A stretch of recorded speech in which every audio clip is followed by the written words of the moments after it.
Então, dando continuidade, porque nós temos meia hora, acho que vai dar tempo a... Senão a gente fica até 1h30, 2 horas, está tranquilo, né? Bom, nós falamos da cultura, né? A cultura como um todo. Outra coisa que a gente tem que diferenciar. Cultura é diferente de civilização. A cultura é toda produto espiritual de um grupo. A cultura é a parte espiritual. A civilização são os bens materiais produzidos por essa cultura.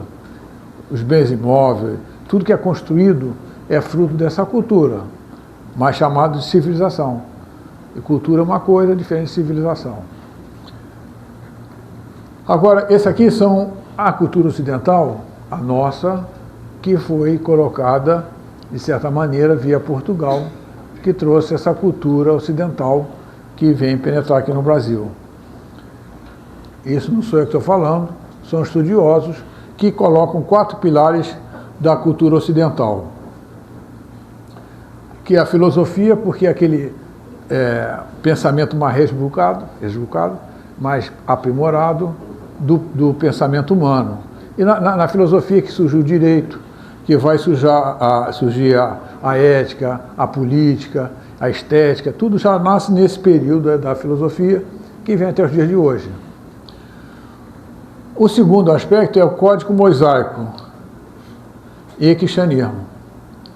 É um pilar importante porque ele dá um embasamento moral para essa civilização.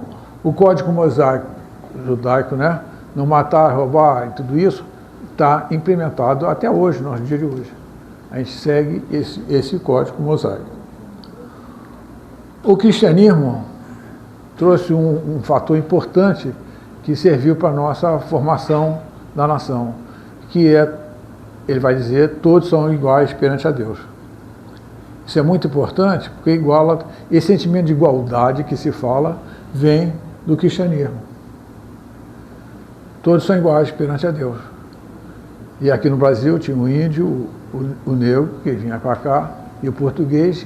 E por que eles aceitaram os negros e índios? Porque todos somos iguais, não tem dificuldade. Outra questão, para finalizar, do cristianismo, a questão do amor, da compaixão. Parece uma coisa boba, assim falando, é uma coisa meio pueril, mas não é. Ele é tão forte que esse sentimento não existe em todo lugar, não. Há nações que não propagam esse sentimento de compaixão. Não existe. Eu estou falando de educadores de outros lugares em que não existe esse sentimento de compaixão. É luta o tempo todo. É atropela mesmo. Não tem. Parece estranho, essa nossa civilização tem esse sentimento. O direito romano, importantíssimo, porque ele que vai dar embasamento da justiça social. Sem direito é impossível ter justiça social em algum lugar. Então é um pilar importante, até porque ele que vai dar toda uma estrutura como conviver em sociedade. Também não pode ultrapassar os seus limites e virar uma tirania. E por fim, a família. Agora vou passar outro que fica mais fácil de entender. O pensamento filosófico é um pensamento. O pensamento judaico-cristão é um pensamento. O direito romano é uma estrutura de pensamento que se tem. Mas quem vai gerar tudo isso, girar, é a família. A família de posse do pensamento filosófico, do pensamento judaico e do direito, ele vai se estruturar. Então, a base de uma sociedade é a família. Não existe nada que não seja a família. Tudo começa pela família. Você nasce de um pai e de uma mãe. Ninguém nasce sozinho. E ninguém vive sozinho. Ninguém vive sozinho. Até para morrer você precisa de gente para enterrar. Então não existe esse pensamento individualista. Isso foi muito da sociologia, no sentido que botar o indivíduo. O indivíduo não é nada porque ele não vive sem um grupo, sem a família. Ninguém vive. Ninguém vive. Isso é muito, hoje em dia, tá, uma tentativa de destruir a família.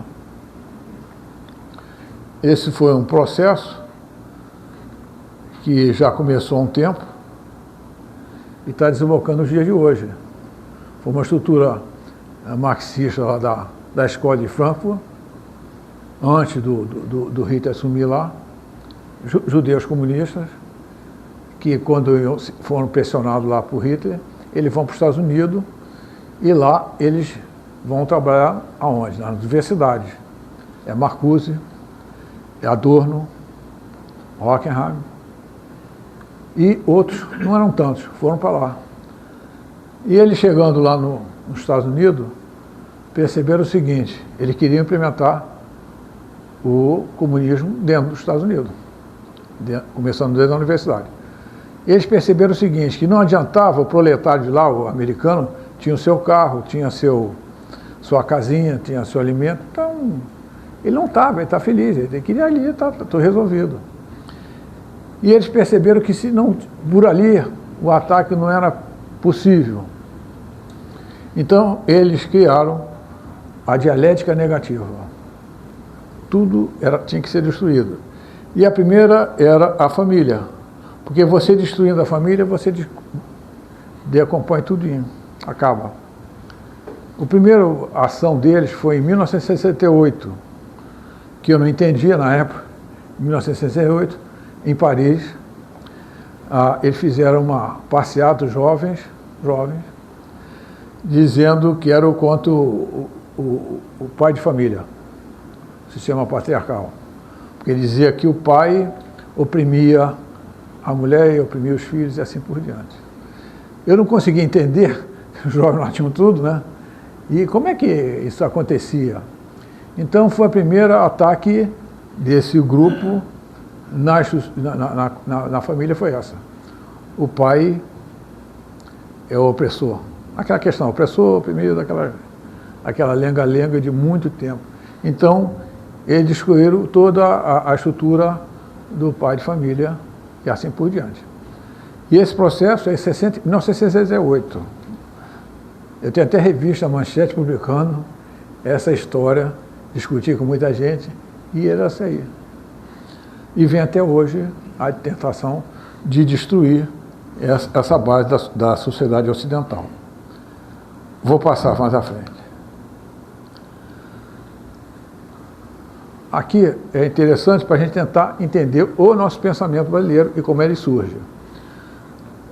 Europa, no período do Sacro Império Romano, em que esse mundo europeu, todo mundo falava latim e a vida gerava isso. Mas, no período que Portugal vai caminhar para o Brasil, ali por volta de 1500, vão surgir movimentos sociais muito grandes, profundos, que vão acontecer rupturas. O que aconteceu? Esse Sacro Império vai começar a caminhar para o Estado-nações, Estado moderno que vai surgir aí. A Europa toda falando em latim, imagina, e de repente vão surgir pequenas nações que vão se estruturar. E elas precisavam de unidade de território, unidade de forças, unidade de soberania, unidade de governo. Então, esse embate inicial foi feito algumas mudanças. Então, os pensadores, todo mundo escrevia em latim na universidade. Eles começam, além de escrever em latim, eles começam escrevendo na sua própria língua. O Descartes escrevia em latim e começou a escrever em francês. Locke também vai começar a escrever em inglês. E aí vão dar início das línguas nacionais. E essas línguas vão provocar essas divisões geográficas dentro da Europa. E aí vai surgir, dentro da filosofia, os sistemas e problemas. Cada local que vai surgindo, cada nação que vai se apresentando, ela tem que ter uma estrutura que dê um embasamento para aquilo. São as filosofias nacionais. Elas já não tinham o cunho de ver uma filosofia universal, né? Entender o mundo, entender o homem, o que é Deus. Não, eu quero entender como é que essa nação sobrevive. Então isso é muito importante, porque isso vai acontecer exatamente quando Portugal vai direcionar para o Brasil. Isso não é um curso de história, não tenho a pretensão Eu só estou trazendo o tempo para ver como o pensamento vai se adequando a determinado tempo. Aqui, a cruz-espada, quando os portugueses vêm para o Brasil, é um empreendimento muito grande. Quando Pedro Álvares vem para cá, são 1.500 homens, são 13 embarcações, 10 naus, 3 caravelas. Você imagina, 1.500 homens para coordenar isso tudo. Sai 1.500 e volto em 1501. Eles não passam pela Índia e voltam a Portugal. Nessa travessia, até chegar, 6 embarcações dessas desaparecem. Então é um empreendimento de peso, foi preparado, foi tudo isso. Eu só queria chamar a atenção ali, é a cruz e a espada. Portugal saiu do Império muçulmano lá, dos mouros, durante 700 anos, e eles botam para fora. É nesse período que eles vêm para o Brasil. Portugal é um exemplo de marinha e de sociedade. Portugal era a maior marinha para enfrentar todas essas questões, que ele já ia para a Índia, aquilo tudo. E ele também, isso que o pessoal tem que entender, ele tinha uma pretensão como fosse o espaço romano, o grande império romano. Portugal seria a continuação, para levar o cristianismo para o mundo inteiro. Que hoje é muito difícil entender que a gente só vê relações de interesses materiais. A gente só pensa, o sujeito veio aqui para explorar a gente, vai vir aqui para explorar a gente. Mas eles tinham, naquele tempo, o homem tinha um pensamento cristão. Então eles queriam colocar Portugal no mundo e levar a fé católica para o mundo inteiro. Além de obter recursos naturais para sobreviver. Então Portugal faz esse trabalho e vem para o Brasil. Aqui chegando, eu vou passando. Isso aqui é uma foto que mostra aqui os índios, uma foto bonita, né, eles? Que nós conhecemos bem, que vão pela Amazônia e vimos. Os índios tinham conhecimento do território profundo e era o maior grupo populacional aqui no Brasil.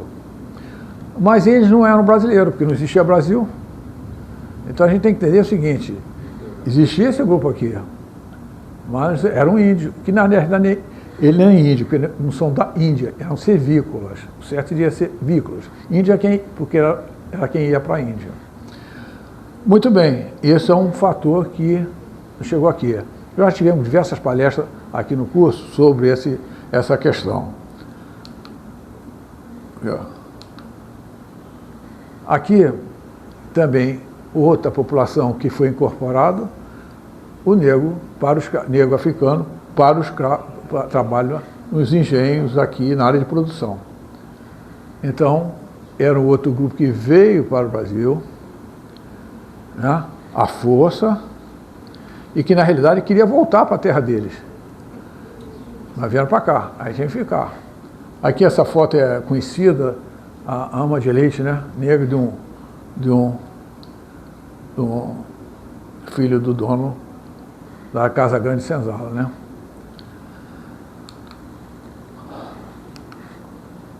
E as tradições portuguesas, que chegaram aqui com muita força. Esse é um problema de um embate também cultural muito grande. Portugal é um país com uma cultura profunda. Na Europa, Portugal é um espelho, né? Ele já veio com uma tradição de importância, de conhecimento, que era Portugal, a tradição. A etnia do índio tinha pouco a oferecer, a cultura, quer dizer, tem a cultura do manuseio da terra, tudo isso, mas era muito pobre em relação. Não estou desqualificando, mas, vamos dizer, 70% da cultura nossa veio de origem portuguesa, mesclada com o índio, com o negro. Fernando Bicudo sabe mais do que ninguém, ele é defensor dos índios, depois você fala, defende os índios. Muito bem. Negro também.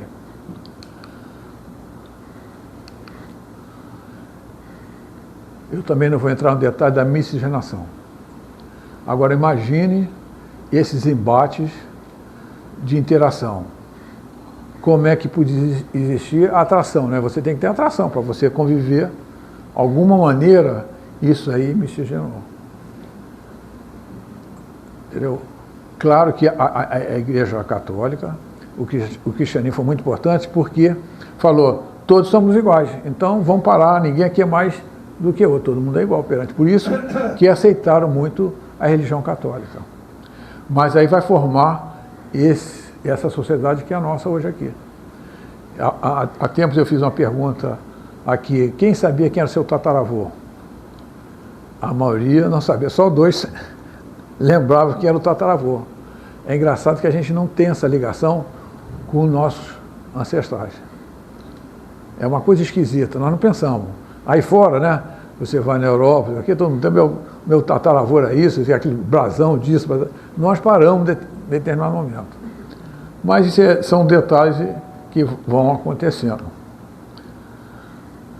Aqui eu queria falar assim, da formação de uma nação. O que forma uma nação de fato? Esse é um quadro da insurreição pernambucana, lá em Olinda, e que mostra aqui a terça dos índios, a terça dos negros. Então, o que forma a nação é a família. Sem família não dá. O pai que vai ensinar ao meu filho, vai cultivar a terra, porque a gente vai comer dessa terra aí. A mãe que fica ajeitando tudinho, acalentando a língua e dando jeito. É a família que é o baluarte de uma nação. E sempre foi assim, em qualquer lugar, a família que carrega essa formação. O pai e a mãe, e assim por diante. A fé é porque é um sentimento tão profundo que quando dá o desespero, você já não consegue, por suas forças próprias, atingir determinados objetivos. Essa fé lhe proporciona que você há uma capacidade muito superior que dá possibilidade de você atingir determinadas coisas. Então, e é tão sério que um homem sem fé, ele está preso ao destino. Porque ele entra em desespero, quando ele chega na idade adulta, ele vai entrar em desespero. O que eu estou falando aqui? O João Paulo Sartre, um filósofo, ele vai falar. Um livro que eu acho que é a Náusea. Ele fala, se eu nasci e vou virar pó, qual é o meu sentido aqui? O que eu estou fazendo aqui? O sentido moral acaba tudo. Ele fala no livro, esse é a Náusea. Está fazendo. Então, a fé é que dá essa sustentação de suportar coisa além das nossas possibilidades. Há uma esperança além. Muitos países, isso são estudos, o cara que não tem fé, o desespero do final da vida vai acabar no suicídio.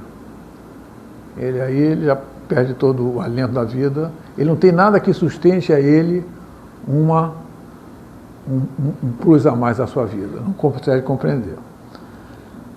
E as nações que não têm, elas sucumbem. Todas as sociedades que não tiveram, elas vão sucumbir mais à frente. Pode durar, mas vai sucumbir.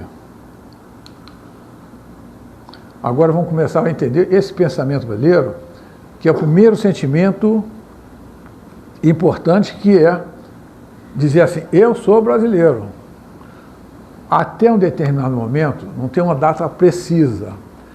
Aqui no Brasil, o português vinha para cá, mas ele queria voltar para Portugal. O negro, o escravo, vinha para cá, queria voltar para a terra dele. O índio queria, sai daqui, e se escondia por dentro aí. Não tinha sentimento. E assim, eu sou brasileiro. Isso é muito importante, você falar. Hoje a gente fala, eu sou brasileiro, mas não é assim. Quando é que vai surgir? Os estudiosos vão dizer que é na Revolução Pernambucana, lá, na expulsão dos holandeses, porque juntaram aqui Henrique Dias, negros, eles fizeram um grupo, eram mil homens, para defender ali Recife. E Felipe Camarão, que era índio. Todo mundo lembra, Felipe Camarão, fora essas duas figuras também, portugueses. Que naquele tempo, o português que já começava a defender o Brasil, que não queria voltar para Portugal, agora eu sou brasileiro, eu quero ficar aqui. Os portugueses chamavam de mazombo. É uma forma depreciativa desse português. Esse cara está aqui, não quer mais voltar a Portugal. Era o mazombo. Então já começa a criar um sentimento de brasilidade. Passando rápido aqui só para identificar quem somos nós. A identidade, eu sou brasileiro. Você precisa de uma herança pessoal, familiar, social, uma teologia moral, filosofia, para ter essa identidade. Né? A identidade começa pessoalmente. Se a pessoa não sabe quem é, aí está perdido, né? Eu não sou homem, sou mulher, não sabe, aí começou a complicar. Você tem que saber quem é. A identidade é muito importante, a pessoa ter consciência de quem é. Né? Eu vou passar mais à frente para a gente ir. Bom, e todo mundo conhece o Descartes. Por que eu vou falar dele? Porque ele vai ser um pensador que vai influenciar a sociedade francesa para criar um pensamento francês. E vai influenciar todo o pensamento moderno, Descartes. Eu não vou contar toda a história dele, mas ele é que vai, com essa simples frase, eu penso, logo existe, o que ele está querendo dizer com isso? E nos influenciou até hoje. É o racionalismo. Ele fala o seguinte, que na realidade ele estava em dúvida se ele estava vivendo ou estava em sonho. Se isso que a gente está aqui é sonhando ou é real. Eu estou falando, até um momento que ele fala assim, se eu penso, eu tenho que existir. Mas aí tudo bem, ele entendeu que ele existia porque ele pensava. Então, pelo pensamento, eu existo, eu não sou um sonho. Mas aí ele fala o seguinte, começa o homem a raciocinar ele. Não existe mais um Deus que me criou. Ele botou Deus no escanteio, tá certo? Ele estudou nos colégios Le Flèche, um colégio jesuíta, direitinho, tudo. Ele era religioso, mas ele fala o seguinte, ó, o que importa é a razão, eu que comando o espetáculo. Então esse é o pensamento moderno. Hoje nós raciocinamos assim, eu que penso tudo que está em meu entorno. É o antropocentrismo. Deus está em escanteio. E ele também vai dizer, para não dizer que ele pensava em Deus, ele diz que nós temos, quando nascemos, temos ideias inatas de Deus, de imortalidade da vida, de outras coisas mais, da eternidade, tudo isso. Mas ele bota assim, são ideias inatas, eu já nasço com aquilo. Mas o que me define é a razão. Isso entrou na gente, no meio militar também. O discurso do método, nós estudamos isso. É igual a medicina de hoje. O problema é complexo. Vamos separar em partes para entender a perna, depois eu entendo o coração, depois eu entendo a cabeça, para chegar à questão mais complexa. Então, esse é o pensamento moderno. A gente divide a questão em parte e vai depois tentar reunir. Esse é o Descartes que vai influenciar tremendamente o pensamento moderno e é do período que o Brasil, olha lá, ele é de 1596 a 1650. Esse é o John Locke, é um inglês que vai também formatar, junto com David Hume, o pensamento inglês. Ele é muito interessante porque ele era médico e filósofo. E ele vai dizer o seguinte, ó, o Descartes está errado. Esse é o pensamento inglês, hein? Ele vai dizer, quando a gente nasce, não tem nada na cabeça, zero. É uma tábula rasa que ele fala, uma tábula rasa, não sei de nada. A experiência que vai me fazendo entender e tendo conhecimento da minha realidade que me cerca. Tá certo? Então, esse é um pensamento. Então, é o empirismo. É tudo fruto da experiência, é o pensamento inglês, que vem até hoje. Isso influenciou também, principalmente o Marquês de Pombal. O que eu quero dizer é que ele aqui é importante também, porque ele vai idealizar o pensamento político, a filosofia política. Ele vai dar um entendimento da filosofia política que vem até os dias de hoje. Que eu vou passar mais à frente. O que ele quer dizer com isso? Essa é a essência do pensamento político de John Locke, que ele vai levar à frente. Ele diz o seguinte, todo ser, todo, quer ter alguma coisa, um ter. Tá certo? Eu preciso de uma casa para morar, preciso de um carro para ir para o trabalho, eu preciso de comida. Então, esse é... Oh, meu Deus. esse é o ter. Tá certo? Aí ele fala o seguinte, para eu ter alguma coisa, eu tenho que ter o trabalho. Eu tenho que trabalhar para ter isso aqui. Esse é o pensamento liberal. Muito bem. Qual é a diferença dele, do entendimento de Locke, para os pensamentos socialistas e comunistas? Porque esse ser tem direito ao ter, porque ele trabalhou, que é meu. Eu trabalhei, vou receber o dinheiro, vou comprar, é meu. Esse ter não é dele no sistema outro, é do Estado. O Estado que vai dividir. O Estado que vai distribuir esse bem comprado. E ele fala o seguinte, é pelo trabalho, isso é um Locke. O trabalho exige que eu tenha uma propriedade. Não é só propriedade material, propriedade intelectual. Eu produzo um livro, o livro é meu, vou produzir. A propriedade é fruto do trabalho. E sem propriedade, eu não estou livre. Eu tenho que ter um local para ficar, para me proteger. Na Grécia Antiga, o escravo nunca teve casa. Sistema feudal. Então, o escravo não tem casa, não tem propriedade. Então, você não está livre. E aí, para você ter propriedade, você tem que ter segurança. Para ter segurança, você tem que ter liberdade também. E a igualdade de conseguir, né? Então, vejo, nesse aqui, John Locke, já naquele tempo, ele vai, de certa maneira, provocar uma compreensão que vai... Isso aqui vai ser a ruptura que vai ter. Ou você tem fruto do seu trabalho, ou você vai trabalhar e o Estado vai resolver essa questão.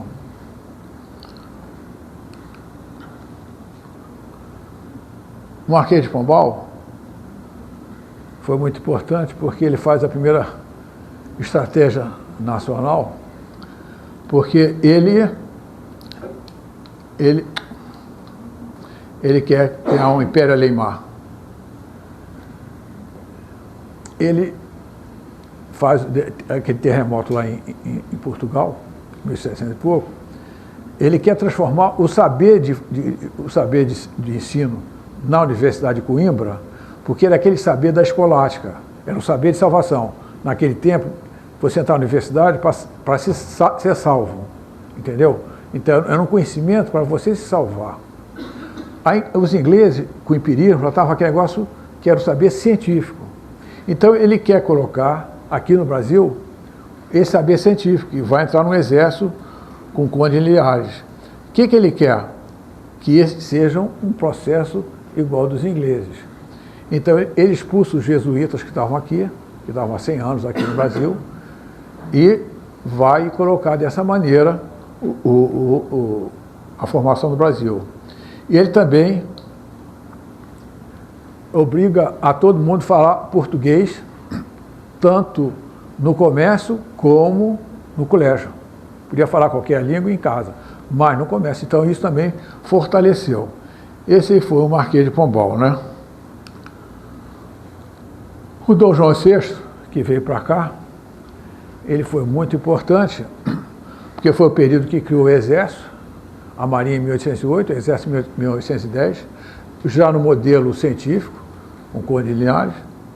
Ele fez muitas coisas aqui que eu me lembro, o Jardim Botânico, a Fábrica de Pova, o teatro, que o nome estou lembrando aqui, a imprensa régia,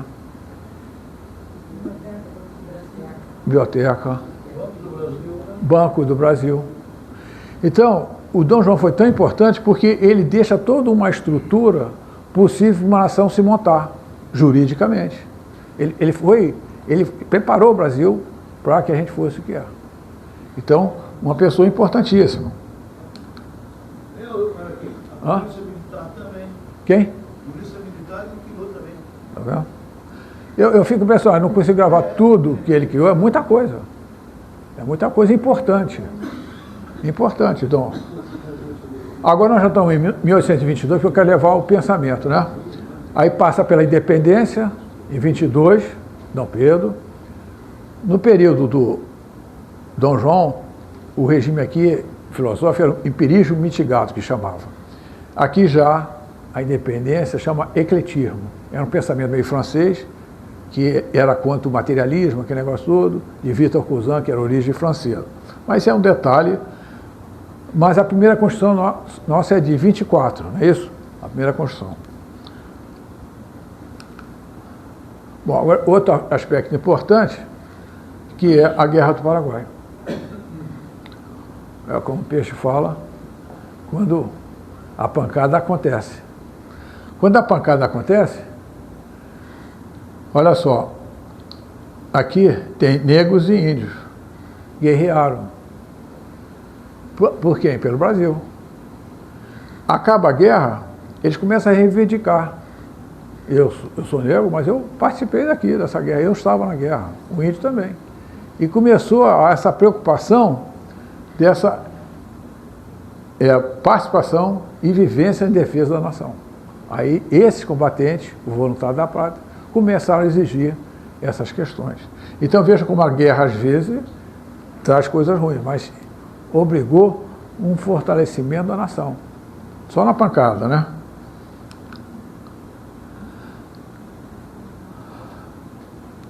Então, para a nação existir, que vai se criando, ela precisa de determinadas coisas. Cidadania.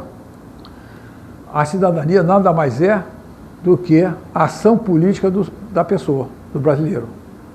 Eu agir politicamente é ser cidadão. O cidadão que não age politicamente, não participa ativamente politicamente, não é um cidadão. O grego falava patriotês. Era o patriota, era aquele que era cidadão, que amava a sua terra e defendia a sua terra.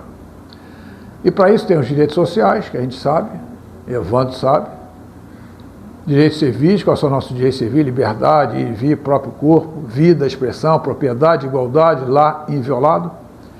Os direitos políticos, a participação política, votar. Então, a cidadania é a importância da nossa ação política na sociedade.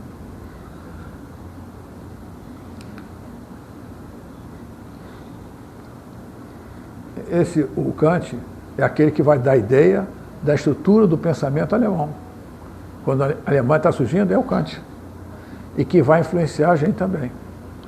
O Kant também, eu não vou entrar em detalhes, mas ele faz uma questão importante, que ele diz que a gente não tem capacidade de conhecer a essência das coisas, porque o pensamento anterior, você conhecia as coisas.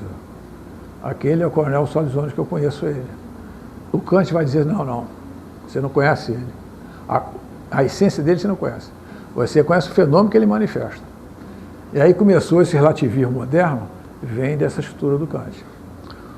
Mas o Kant também cria uma filosofia política, que vai influenciar. Ele fala assim, a filosofia política tem que ter a liberdade.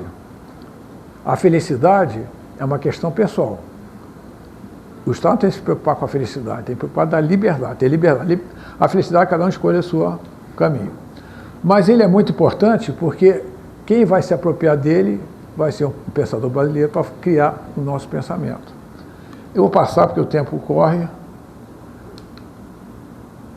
Esse é outro alemão que vai dar origem ao Marx do materialismo. Eu estou falando disso porque esses pensadores é que vão influenciar. Quando ele faz uma ideia geral, um pensamento geral, como é que isso vai diluir para ação prática? Aí vem os ideólogos pegam isso e vão adaptando à vontade que eles querem, a um partido político. Então, ideologia é quando você coloca a sua vontade naquilo que você quer. E aí vem a última parte, que é a parte jornalística, aí vem a mídia. Então, esse pessoal tem essa ideia desse grande filósofo, vão ser discutidos dentro da universidade. Os ideólogos nascem dentro das universidades e aí passa para a classe da mídia jornalística. A jornalística é no dia a dia, é o combate diário. Tá. Então, esse é o processo. Esse mundo acadêmico pega esses pensadores, discute e vai transformar em ideologia. Entra para partidos e é diluído pela mídia, que a gente conhece, mídia jornalística. E aí vai o pessoal que não lê vai pegar isso aqui, essa pauleira que está existindo, e não vê a questão, o cerne da questão, onde tem que ser discutido. Esse aqui fez o seguinte para dar apoio ao Marx. Olha só o que ele fala. Ele fala o espírito absoluto, que é Deus, ele bota na história. O Cristo, vem para cá. Aí ele vai dizer que esse espírito absoluto precisa da história para se revelar. Ele tira Deus lá. Olha como a mente humana consegue fazer. Bota na história, é aquela tese, síntese, antítese, não tem? Aquela ideia idealizada por ele. E aí a vida vai ser história. Então por isso cria-se o historicismo. O que é historicismo? Tudo, você quer saber a vida, vai ver só na história. E você se engana com isso. Como a história fosse a manifestação da verdade. E não é. Não é. Há coisas que não estão na história. Tem coisas que não estão na história. Bom, vamos entrar logo em Marx. E ele consegue dizer que é a matéria que pensa. Ele acaba com a filosofia teórica, especulativa, e fala assim, ó, vamos para a prática. Então, toda vez que o cara fala assim, ó, acaba a teoria e vamos só para a prática, é marxista. Ele quer logo levar para essa área. Vamos para o embate, ficar filosofando, não, vamos para... O que é que ele diz? Tudo na vida é econômico. A relação, nossa, não tem esse negócio de gosta de fulano, gosta, é relação econômica. Então, tem uma classe que está bem e outra que está mal. Então, é a luta de classe. E aí ele vai, se vocês lerem o Manifesto Comunista, vocês não vão acreditar. Então, acaba a propriedade privada, não é isso? Tem que ter um partido único, tem que usar força, a religião é o ópio do povo. Então ele vai definindo tudo isso. Aí você fala assim, mas que loucura, né? Mas é loucura, tem muita gente que vai. Vai porque entrou na faixa da mídia. Foi conduzido isso aí.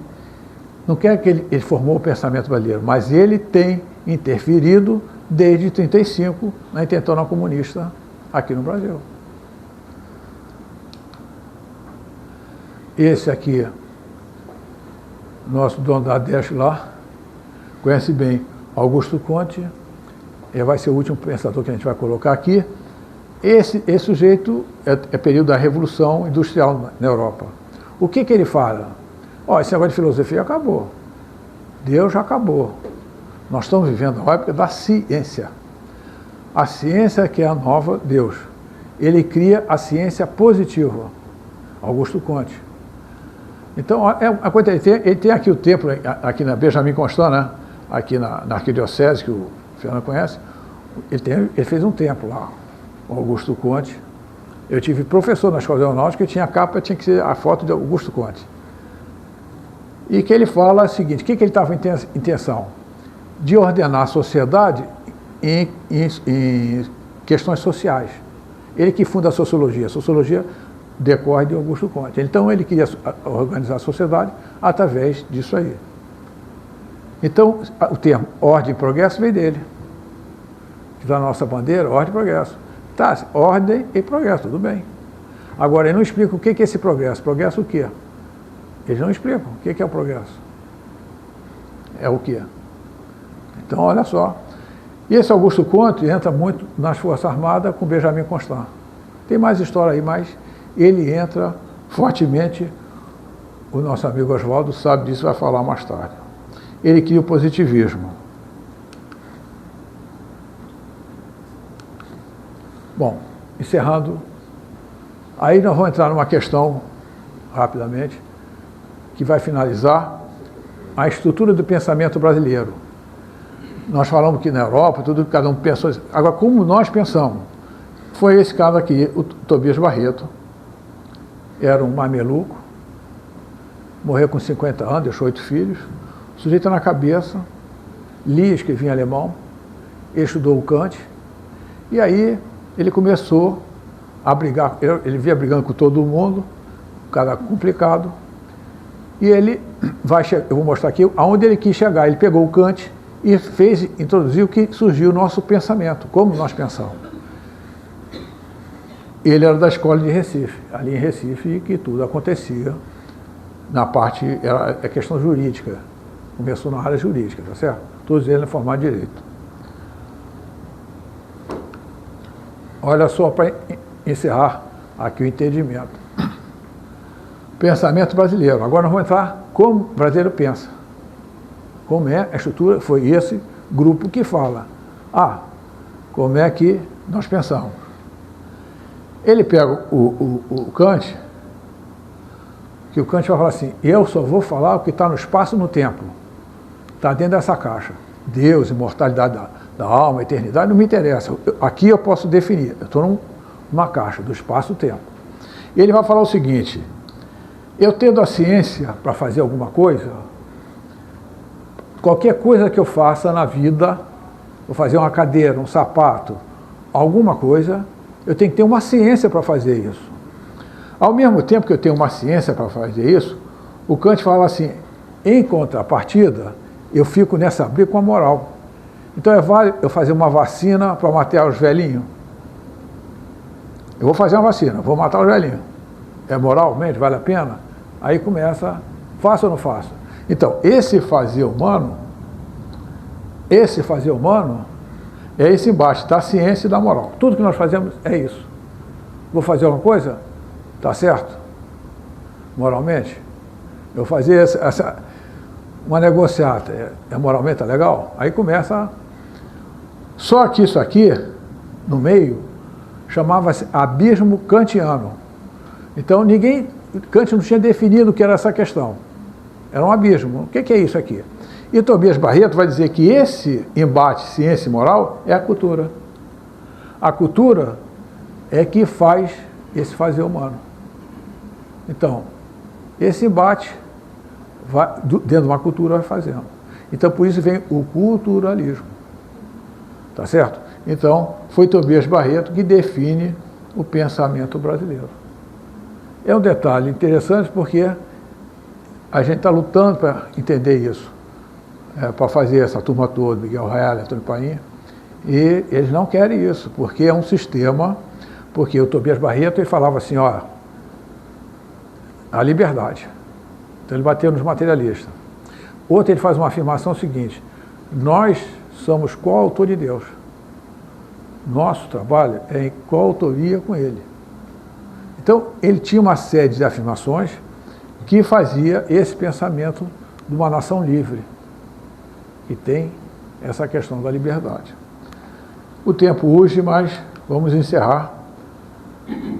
Logicamente, tudo isso a gente já tendo um pensamento, porque quem não tem um pensamento próprio é tutelado por alguém. O que eu faço? Faço isso, faço aquilo. Alguém vai chegar, meu filho, faz isso aí. Então, uma nação que não tem pensamento é tutelada por outra. E mais do que isso, esse pensamento é fundamental, tanto é que na filosofia, se você estudar filosofia aqui no Brasil, eles não vão dar aos pensadores brasileiros. Eles não dão, só dão aos estrangeiros. Não dão. As nações que não têm filosofia são tuteladas. E nações totalitárias não trabalham com filosofia. Então, nós temos o problema da construção do bem comum, o sentido nacional, para onde nós vamos? Para onde o Brasil vai?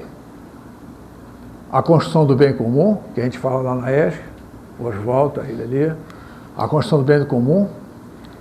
Isso é interessante, porque qual é o bem comum? Nosso bem comum. Para uma nação materialista, o bem comum é você ter o teu carro, o teu apartamento, o seu comigo. O nosso bem comum é só material e o bem espiritual. Então, são essas questões que vão diferenciar. Então, para isso, você tem que ter a filosofia política, a soberania, e o digital brasileiro é um pensamento próprio. Dona Carrenda, isso aqui quem fez esse amar sabe perfeitamente. Parece uma coisa tão simples, mas tem 3 níveis de compreensão, de ação. O nível que é, esse nós estamos questionando, a filosofia e a religião. A filosofia quer buscar a verdade. A religião diz, a verdade é essa. A religião vai dizer, Deus é isso, faz isso, é isso, isso e aquilo. A moral é essa. A filosofia é buscar. Mas é o nível o que é. O que é isso? É como um garotinho pequeno chega. O que é isso, papai? O que é isso? Ele está querendo saber. Mas depois que você faz, você entra na fase política. O que fazer? Agora, como é que eu vou fazer? É uma política, você traça a política. Pode ser individual, pessoal, né? Ou de uma nação, de um clube. Qual é a política? O que eu vou fazer? Então, política não é uma coisa feia. Todos nós fazemos, em todos os nossos atos nós temos política. Tentaram tirar da gente esse pensamento político. Porque aí a gente fica refém do pensamento de outro. A política está em todos os atos. O que fazer? Eu vou sair daqui, eu vou lá no médico, depois vou lá. Você tem um projeto. O que fazer é política.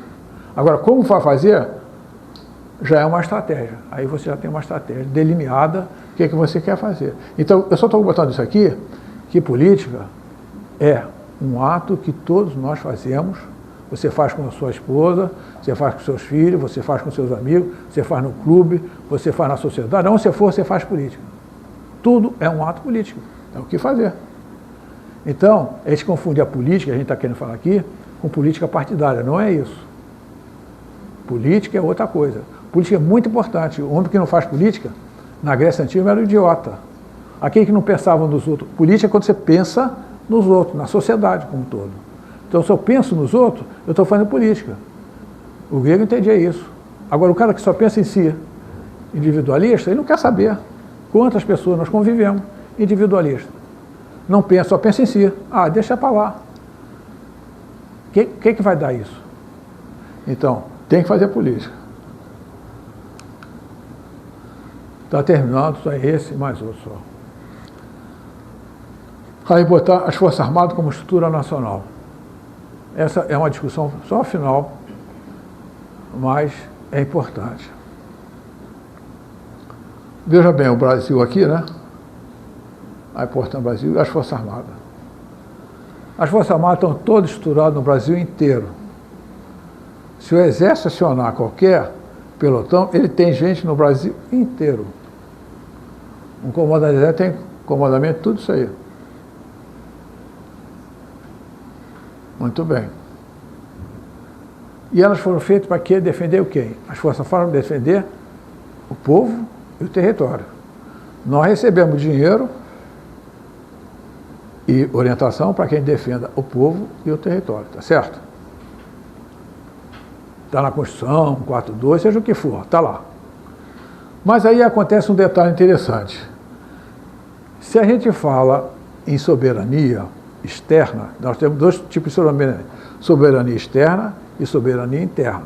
A soberania externa é o quê? Se alguém vai nos atacar, nós vamos defender o nosso povo e nosso território. É óbvio, não tem problema.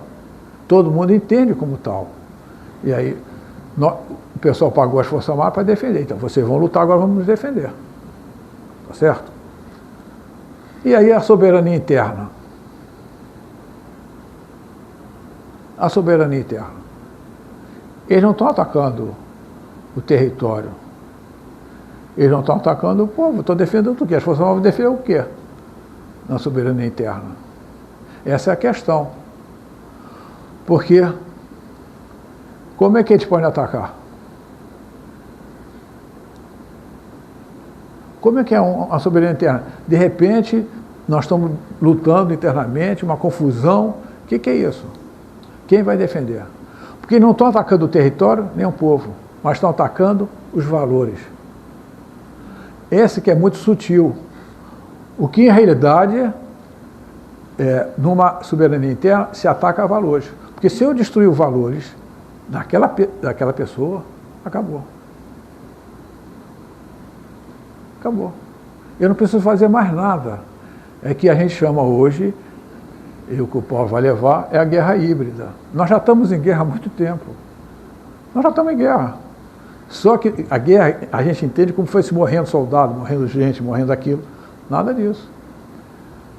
Quando abate os valores de uma nação, você já arrasou ela, não precisa. Não precisa. E, sério, e muitos fizeram com a gente. As Forças Armadas sempre foram um projeto nacional.